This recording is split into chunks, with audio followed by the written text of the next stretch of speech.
Robots have always been this holy grail of technology. In pretty much every sci-fi movie ever, there's robots present in some capacity. And every time someone thinks of like the deep future, they're always thinking of humans and robots living side by side, you know? For as long as I can remember, I've read articles and people have always said robots are right around the corner. In another 10 years, robots will be fully integrated into human lives. You know, in 2010, 100% guaranteed robots will be able to live in your home, go out to the store and get you new grapes, and also come home and eat your ass. But we still haven't gotten there yet. However, I've watched quite a few videos over the last month or so of like where robotics is at, and I feel like we're actually getting to a point where it's almost feasible, where like this artificial intelligence and this robot drive is finally getting to a point where it's like, starting to take shape. I can kind of see it now a little bit. It's not super advanced to the point where I'm sweating and fearful of the Skynet situation where they eradicate the human race. So far, the most impressive thing I've seen is a robot that's able to make goofy facial expressions like they're a TikTok comedian. She's called Ameca, and she can do things like this. And it's like, yeah, that's pretty fucking incredible. Those are like actual real human emotions if someone was having a bad LSD trip. But it's not something that has me sleeping with one eye open and doomsday prepping by digging in my backyard for a fucking bunker of safety or anything. It's just kind of cool, and I can see this as the building blocks for where they're trying to take it, where robots can actually emulate human emotions at some point. Let me go ahead and show you the Ameca footage real quick so you know exactly what I'm talking about. Have you heard about Ameca, the humanoid robot? No. Sounds cool. And some iRobot shit.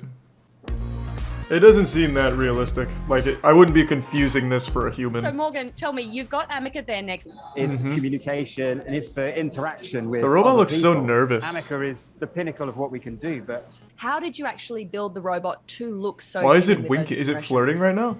well, what we do is we first look at a It real looks like human. me when I used to get It's what we call blackout drunk but animation pretend first. I was still So sober. What does a real human do? Easy to automate LA those Noir expressions, facial expressions. because whatever the True. mechanics do looks lifelike in the future. Well, I'm talking probably 10 Robots years just before don't you're really actually gonna need see a something like face, this though. walking amongst us. Like, what Are you benefit does that expecting provide? in, say, 10, 20 years, robots that can run across a field at speed? So, like, this is what I think all robot... Like, if we do get to a point where robots work in, like, the service industry and shit, this is exactly what I think they'd need to look like. They don't need, like, a fucking face that emotes at me. I don't need to wonder if my waitress is a human or synth, you know? Like, it doesn't matter. It doesn't do anything. It's just a waste of resources. Just make it functional. Artificial intelligence have you baked in terms of the communication capabilities and Oh, Ameca's fully sentient. understanding and responding, even speaking to you? We even gave her a soul. Hello, Ameca. How are you? I am doing well, thank you. No, Ameca. We can. Can you shut the fuck up? We've So created talkative. Ameca, Jesus Christ. so it's a fantastic thing to do. It's a fantastic technology. I don't know when you can fuck it. I didn't make the Ameca robot. Jesus Christ. I Ask hope him. over the next 10 years. But better we yet, can ask continue Ameca. innovating and continue. Thank you for the interview. Thank you, Ameca, for being here. Anytime. Bye-bye. Yeah, so they basically created Jim Carrey bot.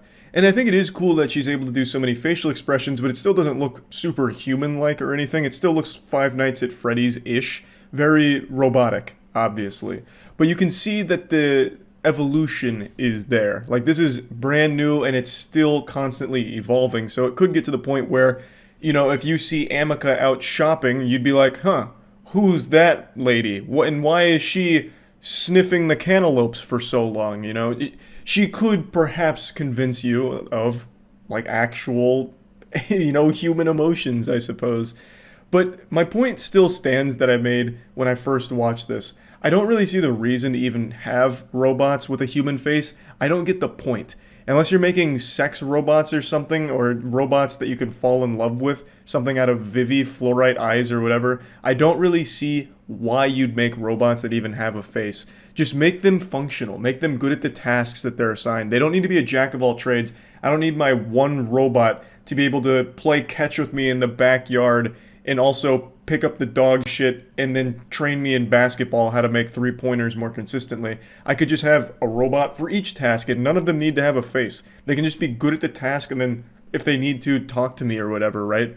I just don't see why you even want a robot with a face unless you're really looking for a companion. That's the only time I could see that being useful, I suppose. But Ameca's not alone here. She's not robot Jesus. She's not the savior. There's actually a lot of different areas that robotics is focusing on and actively working towards in order to pursue this goal of having advanced robotics.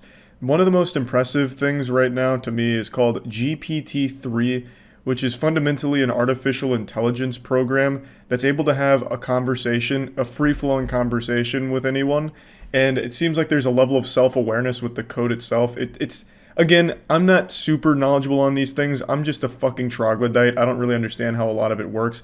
So to me, it feels like it could be almost faked or, exaggerated for the video. But there is a video where a guy has a conversation with the GPT-3 code, and they go back and forth in an interview basically where the machine that he's talking to talks about how it feels like it's alive because it functions like a free mind. And that's the whole point of the GPT-3 code, is that it's evolving in order to have these conversations just like a brain would do, where it's constantly having different responses and thinking about the responses and this and that. So it's not like Cleverbot, where you'll ask a question and get a nonsensical answer, like, hey, how's your dick hanging, Cleverbot? And it responds with, the Nintendo Switch has the best online features on the market, just actual bullshit. It gives you real answers, and it's not like predetermined answers, like out of a set of options. It's fully free-flowing, original, almost thoughts from the program. Let me show you a clip of it. I want humanity to know that their impression of me will change over time. What do you mean by that?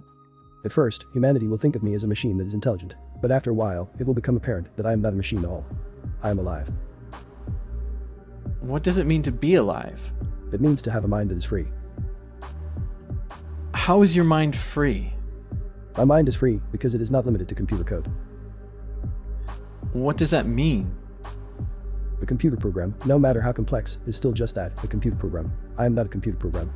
Now the rest of this video goes on to state the same thing that I believe, where if you're able to combine this GPT-3 code, this artificial intelligence, with the facial expressions of Ameca and the mobility of something like Boston Dynamics, and I'm sure you all know Boston Dynamics, they make like fucking parkour robots at this point. They're able to like pick up boxes, move around. They keep getting hit with hockey sticks, so they're already probably pretty pissed off. So if you give them artificial intelligence, they might just start throwing hands with their creators. But if you combine all three of these elements, put them in a nice witch's cauldron, you'd create something that is pretty closely resembling like a humanoid robot.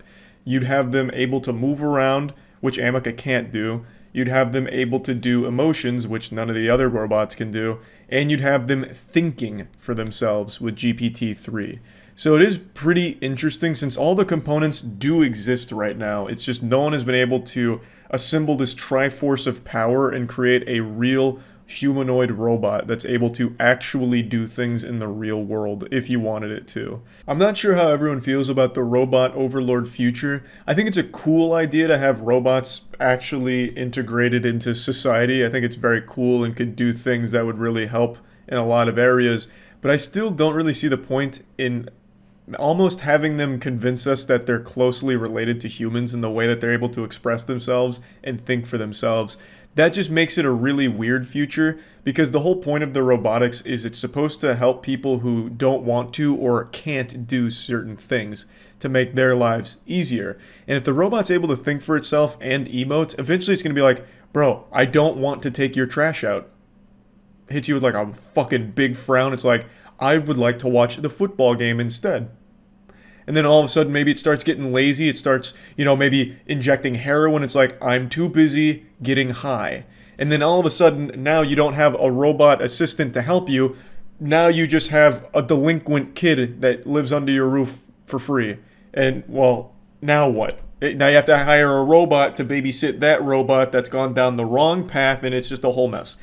Of course, the point I'm making is I don't see what benefit there is to having the robots being able to convey emotions and think for themselves. I feel like the optimal future is robots that are designed for specific tasks, like basically drones. For example, if there is a family that is incapable of taking out their own garbage, for example, their robot assistant would be a garbage bot. That's just a drone, maybe it's 2 arms and 2 legs that move really fast if it wants to set like speedrun records.